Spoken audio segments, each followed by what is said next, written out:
ગાંધીનગર પાસે આવેલ અડાલજમાં આવેલી માણેકબા વિનય વિહારમાં કાર્યરત બાયોગેસ પ્લાન્ટ દ્વારા દરરોજ 500થી વધુ લોકોની રસોઈ તૈયાર થાય છે।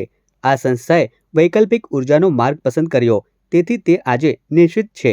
આજે મિડલ ઈસ્ટમાં યુદ્ધની પરિસ્થિતિ વચ્ચે ઉર્જાની કટોકટી સર્જાઈ રહી છે, ત્યારે આ સંસ્થા પ્રેરણારૂપ બની છે। સંસ્થાને પહેલો ફાયદો તો આર્થિક ફાયદો થયો છે કે ગેસના બાટલાનું ઉપયોગ ઘટ્યો છે, એટલે સંસ્થાને આર્થિક રીતે એક ફાયદો થયો છે। ઉપરાંત અમે ખેતીવાડીમાં અમારી જમીન સુધારણા માટે સ્ટડીનો બહુ સારો ઉપયોગ થયો છે। જે આપણે ખાતરો વાપરીએ છીએ, રાસાયણિક ખાતરો, એના કારણે જમીનની ઉત્પાદન ક્ષમતા ઘટે છે।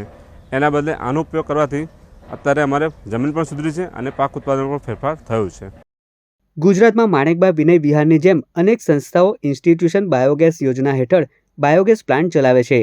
ગુજરાતમાં છેલ્લા 5 વર્ષમાં 193 જેટલા બાયોગેસ પ્લાન્ટ કાર્યરત થયા છે, જેમાંથી દૈનિક 13,955 ઘનમીટર સ્વચ્છ ઉર્જા ઉત્પન્ન થાય છે।